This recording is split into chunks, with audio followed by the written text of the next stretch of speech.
The wind was a monster out on the plains. It screamed across the Wyoming dirt, clawing at Sarah Mackenzie's little log cabin. She stood at the window, watching the world disappear into a swirl of ice and sand. It was 1880. 3 winters she'd been out here alone. 3 years since the silence moved in and never left. This cabin, Thomas built it with his own 2 hands. Solid, strong. She could still hear his voice in the groaning wood. "It'll hold, Sarah. It'll always hold." But Thomas didn't hold. A wooden cross on the hill was all that was left of him. Stolen by an Apache raid. Gone. And before that, the fever. It took their little girl, Emma, just a tiny grave next to a bigger one. All she had left was a single photograph on the mantel. Thomas, looking proud. Emma, so small in her lap. A family turned to ghosts. Sarah was 42 but felt 100. Grief had carved new lines on her face, and her hair was shot through with silver. Every day was the same fight. Haul the water, mend the fence, trade for flour, survive. The folks in Dry Creek, they pitied her, the lonely widow, but they didn't understand the quiet, the crushing weight of it. Tonight the storm was different. It was meaner. Snow forced its way through every crack in the walls. She fed the last of her wood into the stove. If that fire died, she died. Simple as that. Wrapped in every blanket she owned, she sat mending her dress, stitch by stitch, defying the emptiness. That's when she heard it. A sound that didn't belong. Faint but real. A knock. Someone was at her door. In a blizzard that could kill a man in minutes, her blood went cold. This wasn't a neighbor. This wasn't a friend. This was trouble. She grabbed Thomas's old Winchester rifle from its hooks over the fireplace. The metal was cold, solid, a comfort. Her heart hammered against her ribs, a frantic drum against the howling wind. "Who's there?" she shouted, her voice tight, sharp. The only answer was a muffled groan, swallowed by the storm. She crept to the door, pressing her ear against the rough wood. Nothing. There was a small viewing slot, covered by a wooden slide. Her hand trembled as she pushed it aside. Just a sliver of the outside world. And what she saw stole the air from her lungs. A figure was hunched against the storm. Barely a man, more like a ghost made of snow and desperation. One hand was clamped to his shoulder, and a dark stain was spreading across his coat. Blood. His lips were blue. Ice clung to his hair.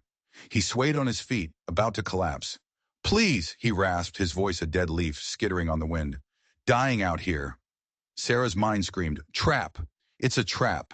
An outlaw trying to trick his way inside." End of the story. But then his knees gave out. He crumpled into a heap in the snow, a broken thing at her doorstep. If she left him, he was dead, no question. Another minute, and the cold would claim him. The rifle felt impossibly heavy. "Step back from the door," she yelled, her voice stronger than she felt. He tried. He staggered, fell against the wall, but he obeyed. She took a deep breath, undid the heavy bar. The storm exploded into the cabin, a furious blast of wind and snow that nearly put out her lamp. "Inside now!" she screamed over the roar. He stumbled over the threshold and collapsed onto her floorboards, a shivering, bleeding mess. Sarah threw her shoulder against the door, fighting the wind, and slammed the bar back into place. The cabin was suddenly terribly quiet, save for the man's ragged breathing and the storm's muffled rage. She turned, the Winchester still leveled at his chest. In the lamplight, she got a good look at him, younger than she'd thought, maybe 35. A rough beard, a face that had seen too much sun and sky. His clothes were torn, but they were good quality. His boots were worn, but not worn out. He wasn't a drifter. He was something else. "The rifle," he choked out, his teeth chattering so hard she could hear them click. "Don't need it. Can't even lift my head." "We'll see about that," Sarah said, her voice like flint. "What's your name?" "Jake," he gasped. "Jake Thornton." "What happened to you, Jake Thornton?" "Ambushed," he said, his breath catching. "Coulson gang. Took my horse. My money." His eyes fluttered shut. "Left me for dead. Coulson gang." Sarah knew the name. Vicious outlaws who'd been plaguing the territory for a year. They didn't usually leave witnesses. She knelt down, the rifle still within arm's reach, and pulled at his coat. The wound was a nasty one, a deep gash from a knife, oozing fresh blood. Her hands, acting on a memory she thought she'd buried, went to work. She fetched whiskey, bandages, the things she kept for emergencies that were never supposed to happen. "This is gonna hurt," she warned. He gave a weak, grim smile. "Can't be worse than freezing." When the whiskey hit the wound, his whole body went rigid. A sharp hiss escaped his lips, but he didn't scream. He just clenched his jaw, his knuckles white. She cleaned it, packed it, wrapped it tight. Her fingers moved with a sureness that surprised her. The same hands that had tended to Thomas. The same hands that had tried to cool Emma's fever. "You're lucky," she said, tying off the bandage. "It's deep, but it missed anything vital. If you don't get a fever, you'll live." He opened his eyes. They were gray, like a storm-swept sky. They looked right through her. "You're alone out here," he stated, his voice a low rumble. "My business is my own," she snapped back, but her voice cracked on the last word. He gave a slow nod. "Just grateful. Most folks wouldn't open the door, especially a woman alone." Sarah didn't know what to say. She just got up and put a pot of broth on the stove, trying to ignore the heat of his gaze. 3 years. 3 years since another person's voice had filled this small room. 3 years since a shadow that wasn't hers stretched across the floor. She brought him a bowl. As he reached for it, their fingers brushed. It was nothing. A flicker of contact, but it felt like a lightning strike. A jolt that reminded her she was still alive, that she could still feel. He took a sip of the broth, his eyes never leaving her face. "You saved my life, Mrs. Mackenzie," he said, his voice stronger now. Sarah froze. "How do you know my name?" A strange look crossed his face. Confusion? No, it was something else. Something she couldn't read. I heard it in town," he stammered. "Dry Creek, before the storm hit." It made sense. Of course it made sense. The widow Mackenzie. Everyone knew who she was. But something about his answer felt wrong. She looked at him, really looked at him. The way he held himself, even collapsed on her floor. The watchfulness in his eyes. This was no simple cowboy ambushed on the trail. This man was hiding something, and he had brought it right through her door. The storm trapped them for 3 days. 3 days where the world shrank to the 4 walls of Sarah's cabin. Outside, the blizzard howled. Inside, a tense, fragile quiet took hold. The first morning, Jake was already awake when she got up. He was sitting in her husband's chair, staring at the fire. He'd added wood to the stove. "Mornin', Mrs. Mackenzie," he said. His voice was still rough but stronger. Sarah pulled her shawl tight. "How's the shoulder?" "Sore, but I'll mend. You have a good hand with a bandage." He paused, his gray eyes pinning her in place. "About what I said before, when I first came in. Don't mind it. I was half out of my head." She remembered. "You saved my life, Mrs. Mackenzie." But it was the way he'd said it. Not with surprise, but with recognition. She ignored it, pushed it down. "Doesn't matter," she said, turning to make coffee. "You were hurt." But as they sat in silence, eating bowls of cornmeal mush, the cabin felt like it was closing in. His presence was a solid thing, taking up space that had been empty for so long. He was a disruption, a danger, and not just because he was a man. Later that day, while she was redressing his wound, she saw it. Tucked into the waistband of his trousers, almost completely hidden, was the butt of a small pistol. A derringer. Not the kind of weapon a cowboy carried. It was a gambler's gun, an assassin's gun.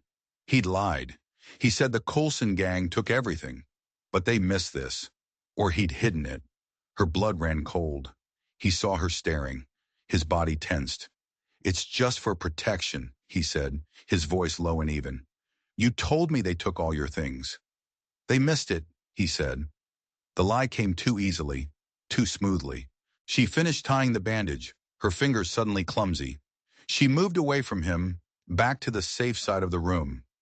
The air was thick with things unsaid. He started talking, trying to fill the silence. He told her stories about his life, a farm in Missouri, fighting in the war, drifting west. The stories were good, They were detailed. They almost sounded real. But Sarah listened with a new ear. She listened for the cracks. He said he'd worked cattle drives. She asked him about the Chisholm Trail, a route Thomas had told her about. Jake's answer was vague. He stumbled over the details. He claimed he broke horses. She asked him about a specific type of knot used for hobbles. He described it wrong. Small things, tiny mistakes. But they added up. This man, Jake Thornton, was not who he said he was. He was a liar. And he was trapped in her cabin. With her. And she was starting to think the Coulson gang wasn't the reason he was bleeding on her floor. Maybe they weren't the ones hunting him. Maybe they were the ones he worked for. The second day was a nightmare of forced pleasantries, a dance of polite questions and carefully constructed lies. Sarah kept the Winchester close, always within reach. Jake seemed to sense the shift in her.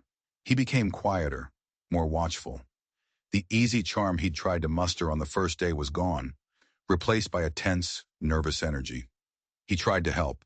He fixed a wobbly leg on her table. He sharpened her knives with a stone from his pocket. Every small act of kindness felt like a threat, a way to lower her guard. That afternoon, he was staring at the photograph on the mantel, the one of Thomas and Emma. "A fine-looking family," he said, his voice soft. "They were," Sarah replied, her tone clipped. "The raid that took your husband," he said, turning to face her. "Was it here? At the cabin?" The question was too specific, too pointed. "Why do you ask?" she said, her hand resting on the stock of the rifle, leaning against her chair. "Just making conversation." But his eyes told a different story. They were sharp, calculating. "They caught him out on the range. He never made it home." Jake nodded slowly, his gaze unreadable. A terrible thing, to lose everything like that. He was fishing for something, information. But what? Sarah felt a knot of pure ice form in her stomach. The Coulson gang. They were known for robbery, not random raids. They hit stagecoaches, banks. They didn't attack isolated homesteads for no reason. It didn't fit, unless the raid wasn't random, unless they were looking for something or someone. Her mind reeled. 3 years ago. A lifetime. It couldn't be connected. It was just grief making her paranoid. But as she watched this stranger in her home, this man of easy lies and hidden guns, she couldn't shake the feeling. The storm outside was nothing compared to the one brewing inside her cabin. That night, she couldn't sleep. She sat in her rocking chair, the rifle across her lap, watching him as he slept fitfully by the fire. In the flickering light, his face looked different, younger, almost innocent, but she knew better. She waited until his breathing was deep and steady. Then with her heart pounding, she rose and crept over to where he lay. His coat was draped over the back of a chair. Her hands trembled as she reached into the pockets. What was she looking for? She didn't even know. The outer pockets were empty. Of course! She slipped her fingers into the inside pocket. Her hand closed around something small, cold and metallic. She pulled it out. It was a locket. Silver, tarnished with age. She held her breath, flipping it open with her thumb. Inside there wasn't one picture. There were two. On one side, a woman with dark, frightened eyes. On the other, a small child. A little girl, no older than 5. It wasn't his family. He'd told her he had no one. Another lie. But that wasn't what made her gasp. It was the woman. Sarah stared at the tiny portrait, her blood turning to ice. She knew that face. She knew those eyes. It was her sister, Abigail, the sister who had supposedly burned to death in a boarding house fire back in St. Louis 8 years ago. On the third morning, the wind died. The silence that followed was deafening. The storm was over. Sarah hadn't slept. She'd sat all night in her chair, the open locket in one hand, the cold steel of the Winchester in the other. Her world had been turned upside down. Abigail, alive. And this man, this liar, had her picture. When Jake woke, he saw the look on her face immediately. He saw the locket in her hand. All pretense vanished. The watchful caution in his eyes sharpened into a blade. "You shouldn't have done that," he said, his voice low and dangerous. "Who are you?" Sarah demanded, her voice shaking but firm. She raised the rifle, aiming it squarely at his chest. Tell me the truth. All of it. He sat up slowly, his hands held out where she could see them. My name is Jake. That much is true. But I'm not a cowboy. I know. I'm a Pinkerton agent, he said. The words hung in the air. A Pinkerton. A private detective. Hired guns, some called them. I don't believe you, Sarah said. It's the truth. I was hired to find that woman. Abigail and her daughter. My sister, Sarah whispered, the words tasting like ash. I thought she was dead. Jake's expression softened for a fraction of a second. She wanted people to think that. She was running. Running from what? Her husband, Jake said. A man named Elias Coulson. Sarah felt the floor drop out from under her. Coulson, the name he'd gasped when he stumbled through her door. The leader of the Coulson gang. Her husband is the outlaw? He wasn't always, Jake explained, his eyes never leaving the rifle pointed at his heart. He was a wealthy merchant in St. Louis, respected, powerful, but behind closed doors, he was a monster.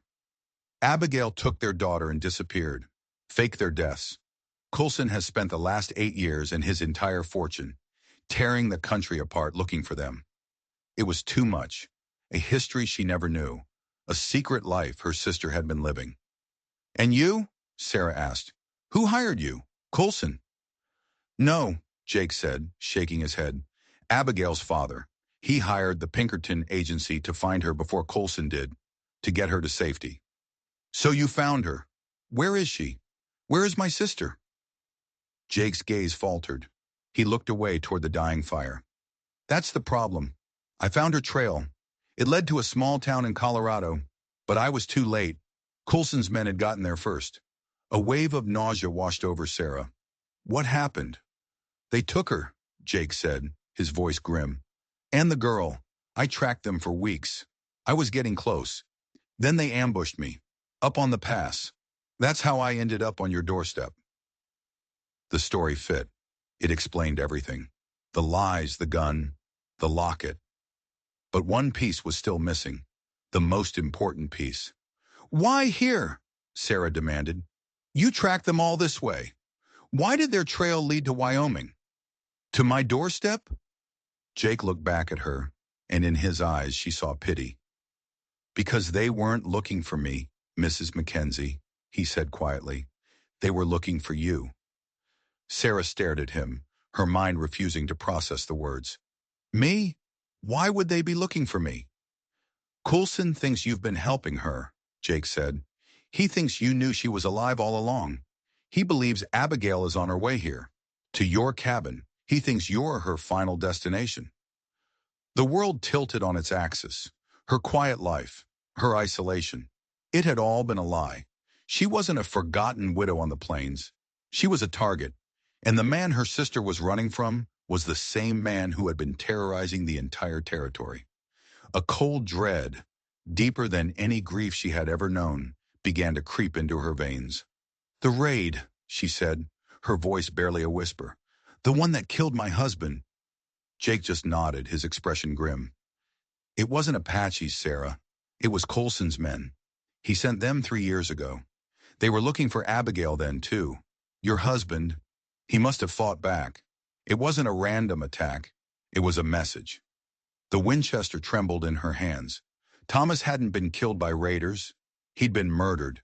Murdered by her own sister's husband. Her grief, the raw, aching wound she had carried for 3 years, suddenly twisted into something else. Something hot and sharp. Rage. So he's coming here, she said, the words flat and hard. Coulson. He is, Jake confirmed. His men are probably already blanketing this entire area. The blizzard bought us some time, but now that it's over, they'll be coming. She looked at Jake, the Pinkerton agent, the man who had lied to her. But he was also the only person who knew the truth. The only person who stood between her and a monster. She lowered the rifle. What do we do? She asked. The question changed everything. It was no longer her and him. It was we. Jake let out a breath he didn't realize he'd been holding. First, we get out of here, he said, already moving, his body stiff with pain. This cabin is a death trap. He knows where it is. Where do we go? Fort Laramie, he said without hesitation. There's an army garrison there. It's the only place we'll be safe enough to make a plan. Sarah's mind raced. Leave? Leave her home? The only thing she had left of Thomas and Emma? The graves on the hill? But the cabin wasn't a home anymore. It was a tomb waiting to happen. She nodded, a single sharp movement. All right. They moved quickly. Sarah packed a small bag with the necessities. Food, ammunition, the photograph from the mantle, Thomas's pocket watch, and the small wooden bird Jake had carved for her during the storm, a lifetime ago. Jake checked his Derringer and Sarah's Winchester. Is this all you have? He asked, weighing the rifle in his hands. It's all I've needed. He gave her a look, a mix of respect and concern. Let's hope it's enough. They were about to leave when Jake stopped, his head cocked. What is it? Sarah whispered. Horses, he said. At least 3 of them. Coming fast. They peered through the small slot in the door. 3 riders were cresting the nearby ridge, dark silhouettes against the morning snow. They weren't moving like soldiers. They were moving like wolves. It's them, Jake hissed, pulling her back from the door. Coulson's men. They're here. There was no escape. The cabin was surrounded by open plains. They'd be cut down before they got 50 yards. They were trapped. The root cellar, Sarah said suddenly. There's a door under the rug. It leads out to a dry creek bed about 100 yards from the cabin. Hope flickered in Jake's eyes. Can they see the exit from the house? No, it's hidden by a rock outcropping. It's our only chance, he said. Go. Now. I'll hold them off. I'm not leaving you, Sarah said, her grip tightening on the Winchester. You have to. They want you, not me. If they find us both here, we're both dead. You get to the creek, follow it north. As soon as I can, I'll circle around and meet you. Now go. There was no time to argue. She could hear the riders shouting now, getting closer. She pulled back the bearskin rug, revealing the heavy trapdoor. She lifted it, the smell of damp earth filling the cabin. She gave Jake one last look. His face was set, his eyes focused. He was no longer the wounded stranger. He was a soldier preparing for battle. Be careful, she whispered. Just run, he said. She slipped into the darkness of the cellar, pulling the door closed over her head, leaving only a small crack to see through. She heard the heavy thud of boots on her porch. The cabin door splintered open. 3 rough-looking men stormed in, their guns drawn. He ain't here, one of them growled. Check the place, another ordered. The boss said his trail ended somewhere around this valley. This is the only homestead for miles. Sarah held her breath, watching through the crack. She saw Jake step out from behind the pantry door. Looking for me, boys? He asked, his voice calm. The men spun around, surprise on their faces. But it wasn't the Derringer in Jake's hand. It was a stick of dynamite, a lit fuse sputtering in his grip. This whole cabin is wired, Jake lied, his voice echoing in the small room. One wrong move, and we all go to hell together. The outlaws froze, their eyes wide with fear. Sarah realized his plan. It wasn't to fight them. It was to create a diversion, to give her time. Now you're going to get back on your horses, Jake said, his voice dangerously low. And you're going to ride away. One of the men, clearly the leader, sneered. You're bluffing. Am I? Jake said with a cold smile. My life is already over. The question is, are you ready for yours to be? The fuse burned shorter, sizzling. Sarah knew she had to go.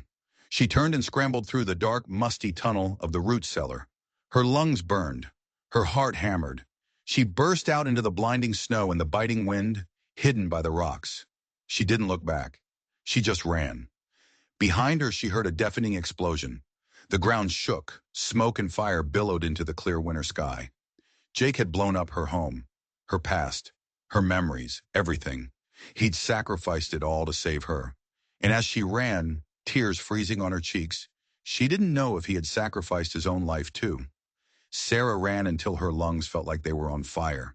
She followed the frozen creek bed, stumbling over rocks hidden by the snow. Every sound, every snap of a twig, sent a jolt of terror through her. She didn't know if Jake was alive or dead. She didn't know if Coulson's men were right behind her. She was alone again, but this time the silence wasn't empty. It was filled with fear. She traveled for hours, heading north, just as he'd told her. The sun was high in the sky when she finally had to stop, collapsing behind a thicket of pine trees. Her body screamed in protest, but her mind was screaming louder. What now? Fort Laramie was still miles away, days on foot. She wouldn't make it without food or proper shelter. She was a dead woman walking. As dusk began to settle, painting the snow in shades of purple and gray, she heard a sound, a low whistle, a familiar pattern. A bird call Thomas used to make when they were hunting. Her head snapped up. Jake emerged from the trees, leading a single horse. His face was smudged with soot. His clothes were singed, but he was alive. Relief washed over her so powerfully her knees buckled. How did you... The explosion... I threw the dynamite and dove into the root cellar just as they ran out, he said, giving her a tired grin. Scared the hell out of them, they rode off like the devil himself was on their tails. He handed her the reins of the horse. It was one of the outlaws' mounts. There's a saddlebag with some food, he said. It's not much, but it'll get us to Laramie. They rode through the night, sharing the horse, pushing on as fast as they could. They didn't talk much. The truth of their situation was too heavy for words. They were fugitives, hunted by a man with a private army and a bottomless thirst for revenge. A man who had already murdered her husband. A man who was married to her sister. They reached the outskirts of Fort Laramie 2 days later, exhausted, hungry, and paranoid. The fort was a bustling hub of activity. Soldiers, trappers, merchants, families. It felt like another world. A world where people weren't running for their lives. Jake led them to a dingy boarding house on the edge of town. We'll be safer if we blend in, he said, paying for a single room with the last of his money. The room was small, with one narrow bed and a single window overlooking a muddy alley. It felt like a cage. What's the plan? Sarah asked as soon as the door was locked behind them. I need to get a message to the Pinkerton headquarters in Denver, Jake said. Let them know what's happened. They can send reinforcements, but a telegram is too risky. Coulson will have men watching the telegraph office. So we're stuck here? We just wait? We wait and we watch, Jake said. Coulson will come to Laramie. He knows this is the only real sanctuary for hundreds of miles. When he shows his face, the army can arrest him. It seemed too simple, too easy. He won't just ride into an army fort, Sarah argued. He's not stupid. No, Jake agreed. He's not, which means he'll try to get to you another way. The next few days were agonizing. They were prisoners in that tiny room. Sarah would watch the street from the window, studying every face, convinced that every stranger was one of Coulson's spies. Jake would sneak out at night, gathering information, trying to find a trustworthy courier to take his message south. The strain began to wear on them. The close quarters, the constant fear. One evening, Jake came back with a grim look on his face. I saw someone, he said. A man I recognized from Coulson's outfit. They're here. They're in the fort. The cage was getting smaller. They're looking for us, Sarah said. They're looking for you, Jake corrected her. They still think you're the key to finding Abigail. He paced the small room like a caged animal. We need to draw them out, he said, on our own terms. How? Coulson has a weakness, Jake said, stopping to look at her. He's arrogant. He believes he can buy anyone and anything. We're going to use that against him. His plan was dangerous, reckless even. Sarah was to go out into the open, to the general store, to the post office, to make herself seen. They'll try to grab me, she said, her heart pounding at the thought. Yes, Jake said, and when they do, I'll be there. We'll capture one of them, make him talk, find out where Coulson is hiding, where he's keeping your sister. It was a long shot, a desperate gamble, but it was the only move they had. The next morning, Sarah walked out of the boarding house and into the streets of Fort Laramie. Every step felt like she was walking to her own execution. The air was crisp and cold, but sweat trickled down her back. She could feel eyes on her. She knew she was being watched. She walked into the general store, her hands trembling as she picked up a can of beans, pretending to inspect it. She saw a man out of the corner of her eye, dressed like a ranch hand, but his eyes were too hard, too watchful. He wasn't shopping. He was waiting. She left the store and headed down the main street, her heart in her throat. The man followed. She turned a corner into a narrow alleyway, just as Jake had instructed. It was supposed to be the trap. But as she stepped into the shadows, another figure emerged from behind a stack of crates. And then another. There weren't one or two of Coulson's men. There were 5. They had her surrounded. It wasn't a trap for them. It was a trap for her. And Jake was nowhere in sight. The leader, a man with a scarred face and dead eyes, stepped forward. "The boss wants to see you, Mrs. Mackenzie," he sneered. Sarah backed away, her hand instinctively going to the small pistol Jake had given her, hidden in the folds of her dress. But before she could draw it, a gunshot echoed through the alley. One of the men crumpled to the ground. Jake appeared on the roof of the general store, the Winchester in his hands. "Let her go!" he yelled. The alley exploded into chaos. The outlaws returned fire, bullets splintering the wood around Sarah. She dove behind a rain barrel as Jake provided cover fire from above. It was a gunfight in the middle of Fort Laramie. Soldiers started shouting, running towards the sound of the shots. Jake's plan had gone terribly wrong.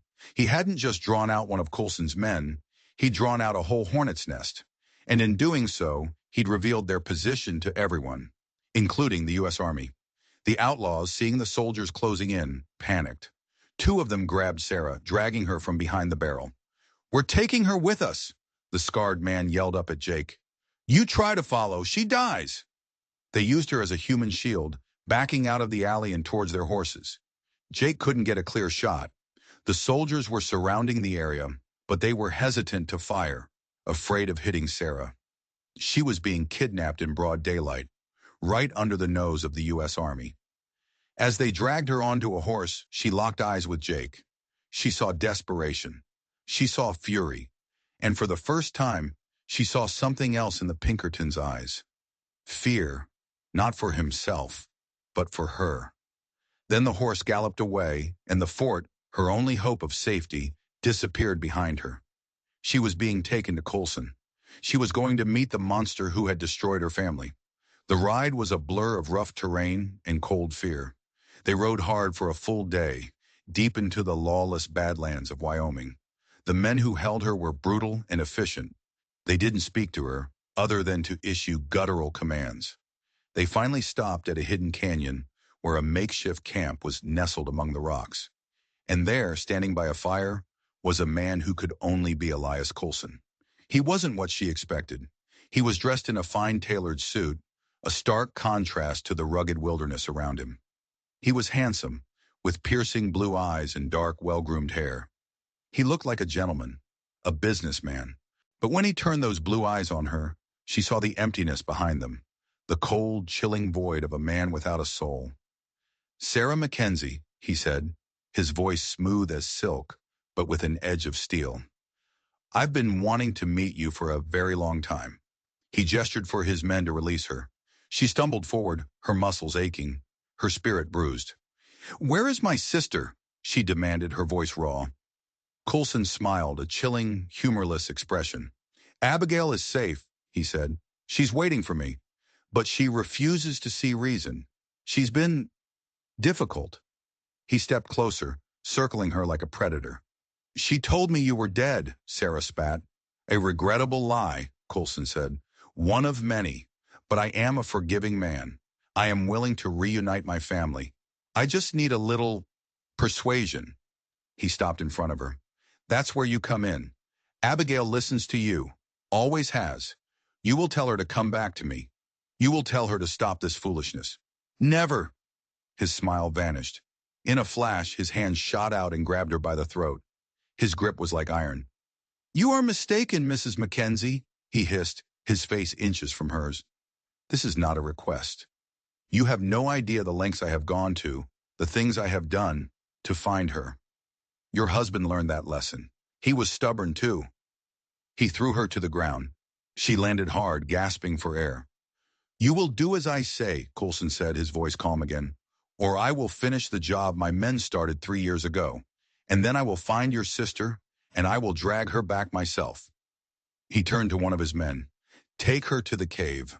Let her think about her options. Two men hauled her to her feet and dragged her towards a dark opening in the canyon wall. As they shoved her inside into the damp, cold darkness, she saw something that made her blood run cold. Chained to the far wall, pale and thin, but alive, was her sister, Abigail. But she wasn't alone. Huddled beside her, his face bruised and swollen, was Jake. He'd followed them. He'd tried to rescue her, and he had failed. They had all been captured. Coulson had won. The reunion was not one of tears, but of whispered, frantic words in the darkness. Sarah, I can't believe it's you, Abigail sobbed, clinging to her. What have you gotten yourself into? Me, Sarah said, her voice tight with a mix of love and anger. You faked your own death, Abby. You let me grieve for you for 8 years. I had to, Abigail insisted, her eyes wild with fear. You don't know what he's like. I was protecting you. If he knew I had family, he would have used you against me from the start. Jake, chained a few feet away, groaned. She's right. He uses people. That's his power. What happened to you? Sarah asked him. How did they get you? I followed you from the fort, he explained, his voice hoarse. But it was a trap. They were leading me right to him. They've been one step ahead this entire time. That's when Sarah realized the terrifying truth. Coulson wasn't just a brutal outlaw. He was a master manipulator. He hadn't just been hunting them. He had been playing a game, a chess match, and he had just cornered all their pieces. He wants me to convince you to go back to him, Sarah told her sister. Abigail recoiled in horror. You can't. He'll kill us all once he has what he wants. What does he want? Sarah asked. It's not just you. What is he really after? Before Abigail could answer, the flap to the cave was thrown open. Elias Coulson stood there, silhouetted against the firelight. I see the family reunion is going well, he said with that same chilling smile. He walked over to Abigail, ignoring Sarah and Jake. He ran a hand down her cheek. She flinched as if struck. It's time to end this, my dear, he said softly. Our daughter misses her mother, and her grandfather is getting impatient. That was it, the missing piece. Her grandfather, Jake rasped from the floor. Your father-in-law, the one who hired me. Coulson turned to him with a look of mock surprise. Ah, the Pinkerton. Yes, my wife's father is a very wealthy man, a railroad baron, and he made the unfortunate mistake of leaving his entire fortune to his only grandchild, my daughter Lily, a fortune I can only control if I am her sole guardian. The entire twisted plot was laid bare. This wasn't about love. It wasn't about a broken family. It was about money, a massive inheritance. Coulson didn't just want his wife and child back. He wanted to control their fortune. And to do that, he needed them under his thumb, and anyone who could help them, like Abigail's father, out of the way. You won't get away with this, Sarah said. Coulson laughed, a genuine, ugly sound. My dear woman, I already have. In a few days, Abigail's father will arrive here, with a ransom he thinks will free his daughter. Instead, he will be walking into an ambush. Once he is dead and my dear wife is indisposed, I will be the sole protector of my daughter and her vast inheritance. And you three will be buried so deep in this canyon, no one will ever find you. He had planned for everything, every contingency. He had lured them all into his web.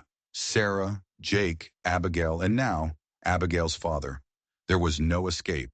They were out of time, and they were about to be erased from the world. For 2 days, they were left to rot in the cave. The hopelessness was a physical thing, a crushing weight. Abigail told Sarah everything. The years of abuse, the meticulous planning of her escape, the constant looking over her shoulder. Jake was quiet, his mind clearly working, searching for an angle, a weakness in Coulson's plan. But there was none. On the 3rd day, the camp stirred with activity. He's coming, Abigail whispered, her face pale with terror. My father is coming. Through a crack in the cave entrance, they could see Coulson's men taking up positions in the rocks above the canyon entrance. It was a perfect kill box. Coulson himself stood, calm and collected, waiting to spring his final, murderous trap. This is it, Jake said, his voice low. He looked at Sarah, his gray eyes filled with a deep regret. I'm sorry I got you into this.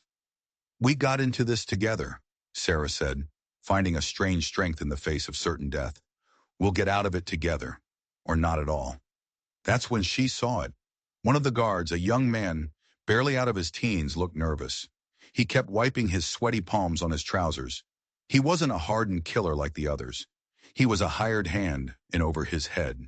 An idea sparked in Sarah's mind. A desperate, insane idea.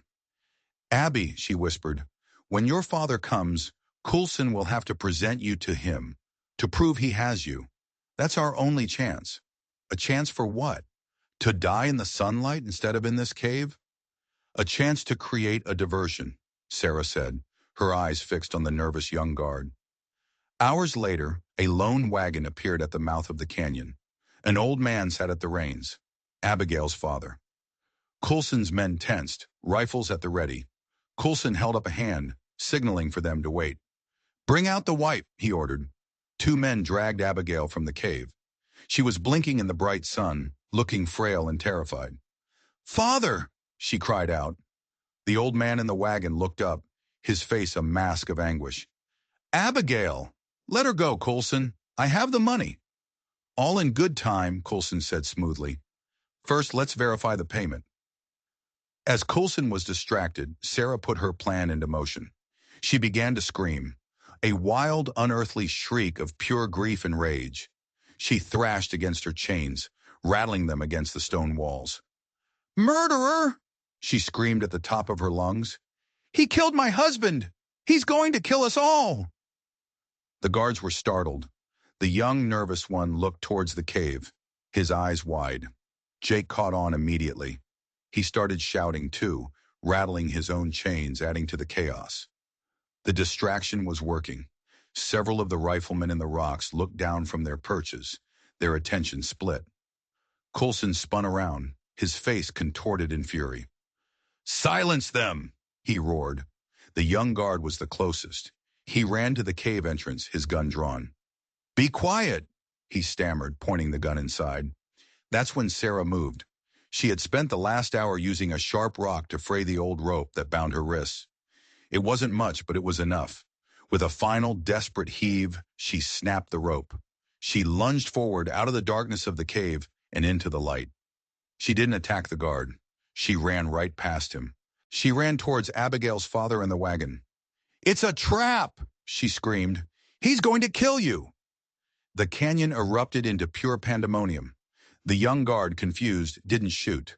Coulson, seeing his perfect plan unraveling, screamed in rage and raised his own pistol to shoot Sarah. But Abigail, seeing her sister's sacrifice, acted. She threw herself at Coulson, clawing at his face, giving Sarah precious seconds. The old man in the wagon, realizing the truth, reacted with surprising speed. He wasn't just a helpless victim. He reached under his seat and pulled out a double-barreled shotgun. The riflemen in the rocks, their orders confused, hesitated. Who were they supposed to shoot? In that moment of hesitation, Jake made his move. The young guard had left the keys to the chains hanging on a hook by the cave entrance. As he ran to silence them, he'd left them behind. Jake had been working on his own ropes. He broke free, grabbed the keys, and unlocked his shackles. He burst out of the cave, tackling the nearest outlaw and grabbing his pistol. The entire canyon was now a swirling, chaotic gunfight. Sarah reached the wagon. Get out of here, she yelled at the old man. Not without my daughter, he yelled back, firing his shotgun towards Coulson's men. Jake fought with a desperate intensity, providing cover fire. Sarah, armed with nothing but her courage, ran back into the fray towards her sister, who was still wrestling with Coulson. She grabbed a heavy rock from the ground and brought it down on Coulson's head. He staggered, stunned, and Abigail broke free. The two sisters ran for the wagon, but Coulson wasn't finished. He shook his head, blood streaming down his face, and raised his pistol, aiming it squarely at Abigail's back. If I can't have you, he snarled, no one will. There was a gunshot, but it wasn't from Coulson's gun, it was from the rocks above. Coulson looked down at his chest in surprise. A red stain was spreading across his fine white shirt. He collapsed to the ground, dead. Everyone froze. The fighting stopped. They all looked up at the rocks. Standing there, holding a smoking rifle, was the young, nervous guard. He looked down at the scene, dropped his rifle, and ran. He disappeared into the Badlands, a man who had made a choice between his paycheck and his soul. Silence descended on the canyon. It was over. They had won. In the aftermath, they were no longer prisoners, but survivors. Abigail tearfully reunited with her father.